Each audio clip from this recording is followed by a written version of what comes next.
right, so get this. We're diving into a book from 1903 today. Oh, wow. Okay. I know, right? It's called As a Man Thinketh by James Allen. As a Man Thinketh. Yeah, and before you think it's just some, dusty old self-help stuff, let me tell you, this book is about the power of our thoughts, Interesting. like how they literally shape our reality. Hmm. And honestly, it's shocking how relevant it still is today, over 100 years later. I can see that. Right. Like, the idea that our thoughts create our reality, that's something that's been getting a lot of attention recently. Totally. And Allen was way ahead of his time on this. He was talking about the mind-body connection way before it was like a mainstream thing. Yeah, he was a pioneer in that sense. For sure. And what's wild is that he lays it all out so clearly. Like this book is like a blueprint for understanding how our thoughts influence our character, our circumstances, our health, everything. It's almost like he had this secret decoder ring for life. Right. And he's sharing it with all of us. So let's jump right in. One of the core ideas in the book is that we are not born good or bad.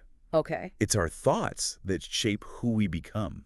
Like what we consistently focus on, what we nurture in our minds. It's that old saying, you are what you think. Exactly. Allen takes it even further, though. Yeah. He says our thoughts are like seeds. Seeds. Yeah, like if we're constantly planting negative thoughts, guess what's going to grow? A garden full of weeds. You got it. A whole lot of negativity and unhappiness. But on the flip side, if we're nurturing positive thoughts, focusing on gratitude, kindness, things like that. Then you're going to have a much more beautiful garden. Exactly. It's like we have this amazing power to cultivate our own mental landscape. It's a powerful image. It is, right? Yeah. And it's all about self-mastery, which is another big theme in the book. Allen says that if we can control our thoughts, we can control our reactions to everything. I mean, that makes sense. If you're constantly thinking negative thoughts, you're probably going to react negatively to situations. Exactly. But if you're able to, catch those negative thoughts and choose a different perspective, that's where the real magic happens. You start to create a more positive reality for yourself. Okay, so let's say you have a friend who's always dwelling on the negative. Yeah. Expecting the worst, assuming everyone's out to get them. Oh, I know the type. Right. Yeah. What would Allen say about that? Well, I think he'd say that those negative thoughts are going to start to shape their reality. They might become cynical, distrustful, start pushing people away. It's like a self-fulfilling prophecy almost. Exactly. They're creating the very reality they fear. But what if that same person started focusing on the good things? Like looking for the positive in people, practicing gratitude. Then they'd start to see a very different world. They might even attract more positive people and experiences into their life. Right, because their energy would be different. It's like their thoughts are literally shaping their reality, for better or for worse. Exactly. And this whole idea of thoughts attracting similar circumstances, that's a big one in the book too. Right. Allen talks about how our thoughts are like magnets. Magnets. Yeah, like they draw in similar experiences. So if you're constantly thinking about lack, you're likely to experience more lack. But if you focus on abundance. You're more likely to attract abundance into your life. Okay, so it's not about wishing for something and it magically appearing. It's more about aligning your thoughts with what you want to experience. It's about shifting your mindset. Exactly. Okay, this is blowing my mind. And get this, Allen even talks about the impact of thoughts on our physical health. I know, like he was so ahead of his time. I know. He was writing this in 1903, way before all the research on stress and the mind-body connection. Yeah, he was talking about how negative emotions like anger and resentment could actually manifest as physical tension, sleeplessness, even contribute to more serious health problems down the road. It's true. Like when I'm stressed, I can feel it in my body. My shoulders get tight. My stomach hurts. I can't sleep. Exactly. And if that becomes your chronic state, it's going to take a toll. So what's the antidote? Well, according to Allen, it's about cultivating positive emotions. Like joy, gratitude, peace. Exactly. Because those positive emotions actually have a healing effect on the body. It's like giving your body a mental spa day. I love that analogy. So we've got thoughts shaping our character, our circumstances, even our health. And, Allen doesn't stop there. He also talks about having a clear purpose in life, like knowing your why. Right, your reason for being here. Exactly.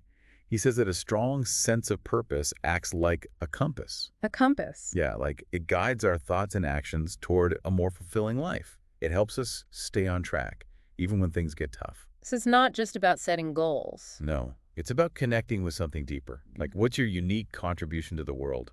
What are you passionate about? What makes you feel truly alive? It's about finding that thing that lights you up inside. Yes. And when our actions are aligned with that purpose, that's where the magic really happens. We feel more energized, more motivated, more resilient in the face of challenges. Because you're living in alignment with your true self. Exactly. It's powerful stuff. That is, right. And we're just getting started. Alan goes even deeper, exploring how we can literally surpass our limitations by changing our thoughts. Wow, okay, I'm intrigued. Tell me more. Well, that's a conversation for part 2 of our deep dive. Stay tuned because this is about to get really interesting. So, we were just talking about how we can surpass our limitations by changing our thoughts. Right. It's like, can we really just think our way to a better life?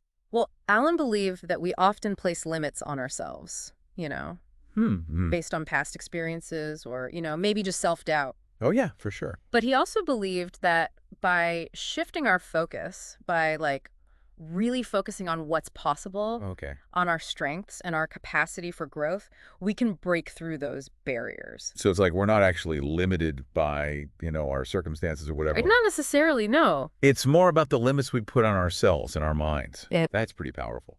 But okay, so how do you actually do that? Like, how do you shift your focus from what you can't do to what you can do?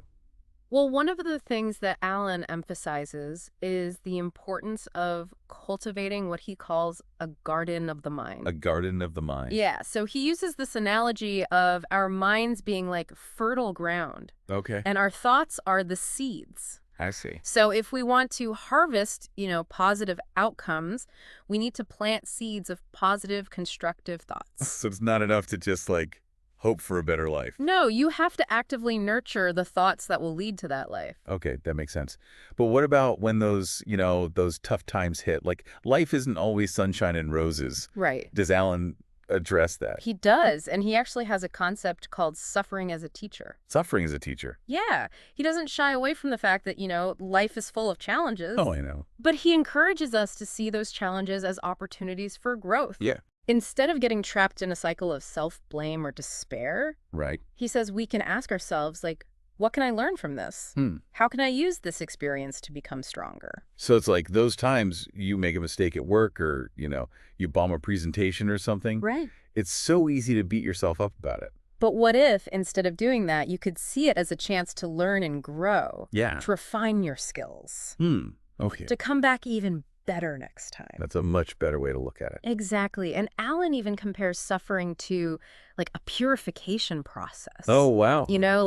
Those intense fires that forge metal into something, stronger and more resilient. That's a powerful image. It is. So it's like those tough times, Yeah. they're not meant to break us. No. They're meant to make us stronger. Exactly. And this actually connects back to the concept of serenity that we talked about earlier. Oh, right. Remember, it's not about living a challenge-free life. Yeah. It's about facing those challenges with inner strength and calm. It's like finding that, inner Yeah. peace button. Yeah. Even when the world feels like it's spinning out of control. Exactly. And Alan actually uses this beautiful analogy of a calm lake that perfectly reflects the sky. He's saying that when our minds are still and clear, disturbed by negativity and anxiety, Yeah. we can see the world and ourselves with much more clarity. It's like those moments of quiet contemplation when you just feel, super grounded. Right. And connected to something bigger than yourself. And from that place of stillness, we can make wiser choices. Oh, We wow. can respond with more intention. Yeah, I like that. We're less reactive, Ah. more in control. So it sounds like true strength doesn't come from trying to, force things or control everything externally. Right. It comes from cultivating that inner resilience. You got it. That's what allows you to weather those storms. Alan describes it as, and I love this quote, the calm strength of one who has looked into the eyes of fear and mastered it. I like that. It's like that saying, it's not what happens to you, but how you react to it that matters. Exactly. And that actually brings us to another really important point that Alan emphasizes, personal responsibility. Okay. He's very adamant that we're not just puppets of fate. So we're not just victims of our circumstances. Nope. We have the power to choose our thoughts, and in doing so, we shape the course of our lives. So even if you've made mistakes in the past or you're dealing with, a tough situation right now. You can always choose to shift your thinking Okay. and create a different future. It's never too late. So it's like Alan is saying, okay, maybe you messed up. Maybe life dealt you a tough hand. Right. But what are you going to do about it now? Right. How are you going to use your thoughts to create something better? Exactly. That's where the real power lies. Right. It's not about dwelling in the past or blaming others. Yeah. It's about taking ownership and using your thoughts to build a better present and future. So how do we actually do that? Like, does Alan give us any, like, concrete tools or techniques we can use? He does. One of the practices he suggests for cultivating more positive thoughts is the use of affirmations. Affirmations. Oh, like those positive statements you repeat to yourself. Exactly. He encourages us to consciously choose phrases that affirm our desired qualities and outcomes, Okay. and to repeat them regularly. So it's like you're reprogramming your mind almost. Right, you're replacing that negative self-talk Yeah. with something that's more empowering and uplifting. So how does that actually work? I mean, is it really as simple as, like, just saying these affirmations to yourself? It might sound simple, but it's actually backed by neuroscience. Oh, wow. Okay. By repeating these affirmations, what we're doing is we're creating new neural pathways in the brain I see. that support these positive beliefs. So it's like we're, planting those seeds of positive change Yes. and then watering them with our affirmations. Exactly. And another powerful technique is visualization. Oh, yeah. I've heard of that. Creating a vivid mental picture of yourself achieving your goals. Okay. And really feeling those emotions. But I've tried visualization before, and sometimes I struggle to really make those images feel real. Like, do you have any tips? Yeah, I think it's important to not just visualize the end goal, Okay. but to also visualize the steps you need to take to get there. I see. So imagine yourself actually taking action, Right. overcoming obstacles, experiencing those small wins along the way. So it's like you're creating a mental movie, Right. a step-by-step guide to your success. Exactly. And don't underestimate the power of feeling those positive emotions as you visualize. So, like, don't just see yourself crossing the finish line, Yeah. but actually feel that sense of accomplishment, Right. the joy, the pride. Exactly. The emotions are what really supercharge your visualization. Okay, I can see that. And speaking of embodying those qualities, Alan also suggests acting as if you already possess the traits you desire. Right. It's kind of like the fake it till you make it strategy, It is. but with, like, a deeper purpose. Exactly. So by consistently acting in alignment with, your desired qualities, Yeah. you start to integrate them more fully into your being. So, like, if you want to be more confident, you start acting more confidently, even if you don't feel completely confident at first. Yes. Yeah. You're basically training your mind and your behaviors to reflect those aspirations. Okay, that makes sense. But I think out of all the incredible ideas in As a Man Thinketh, the one that really stood out to me was this idea of cultivating serenity. That's a powerful one.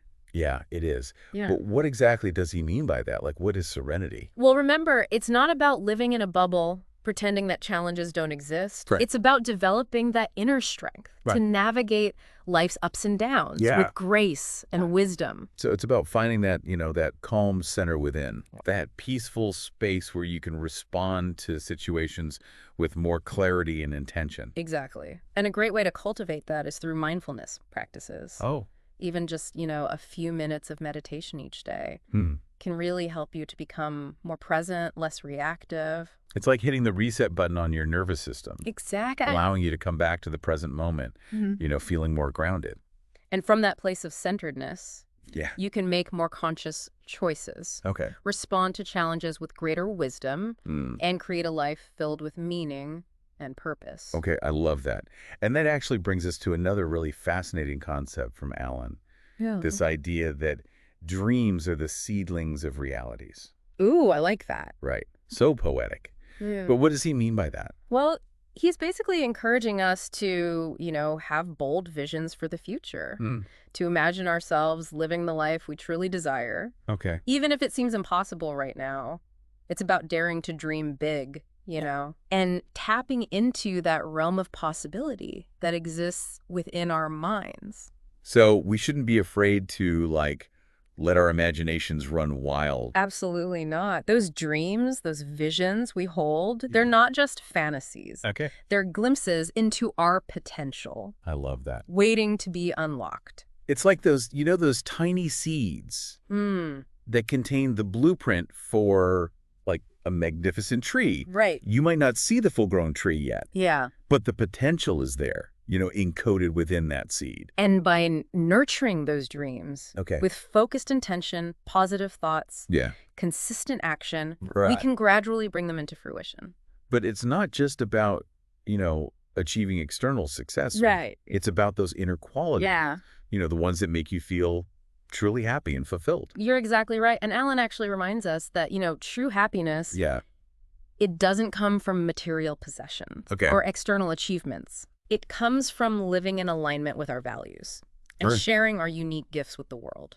So it's about finding that, that sweet spot where your passions and your skills and your purpose all intersect. Yes.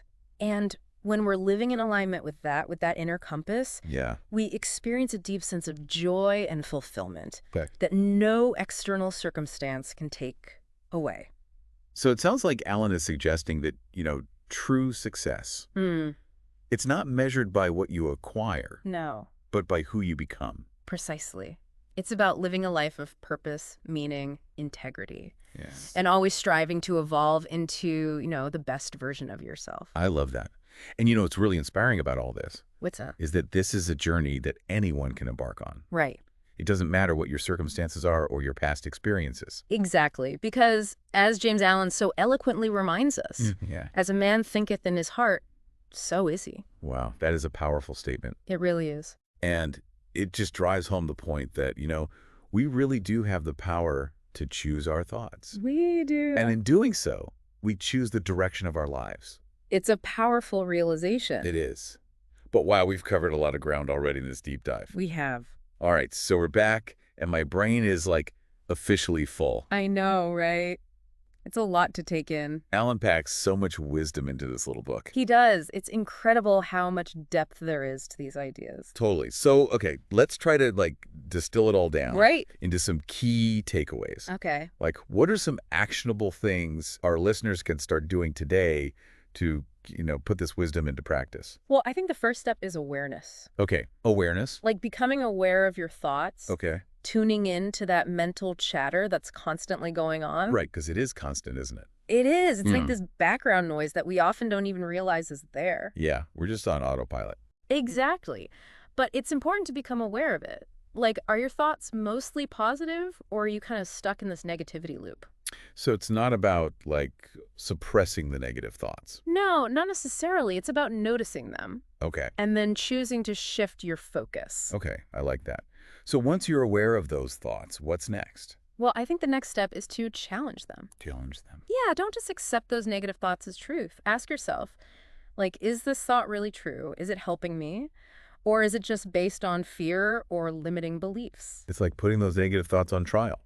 Make them prove their case. Exactly. And, often when we really examine them, those negative thoughts kind of crumble. They lose their power. Okay, that makes sense.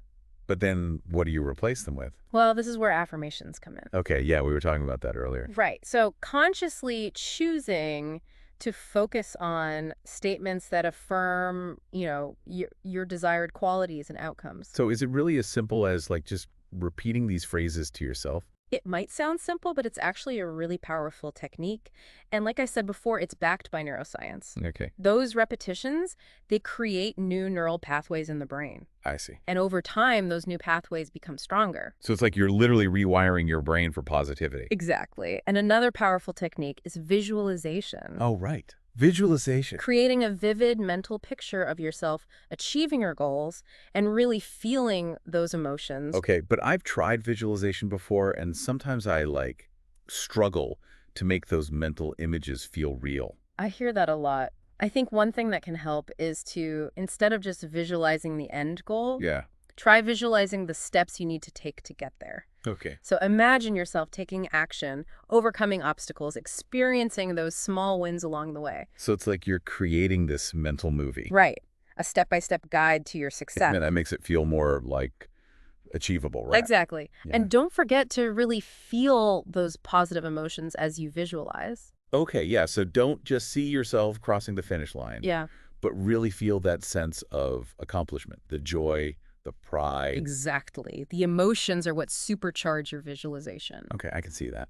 And speaking of embodying those qualities, remember how Alan suggested acting as if you already possess the traits you desire? Right. That fake it till you make it idea. But it's more than just faking it. right? There's a deeper purpose behind it. It's Right. about aligning your actions with your aspirations. So if you want to be more confident, you start acting more confidently, even if you don't feel completely confident at first. Exactly. And the more you do that, the more those qualities become ingrained in your being. So it's like you're training your mind and your body to reflect those qualities that you want to embody. You got it. And that actually brings us back to one of the most important themes in the book, cultivating serenity. Right. Serenity. Such a powerful concept. It is. And remember, it's not about pretending that challenges don't exist. Right, because they do. They do. It's about facing those challenges with inner strength and calm. So how do we actually cultivate that serenity? Well, mindfulness practices can be incredibly helpful. Okay, like meditation. Exactly. Even just a few minutes of meditation each day can make a huge difference.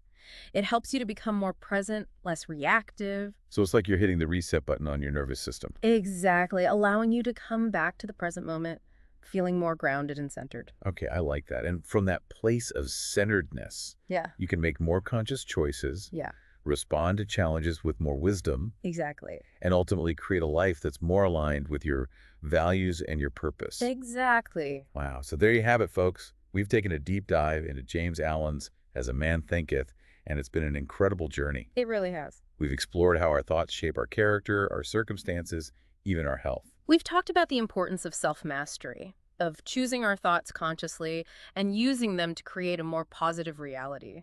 And we've learned how to cultivate serenity even in the midst of life's challenges.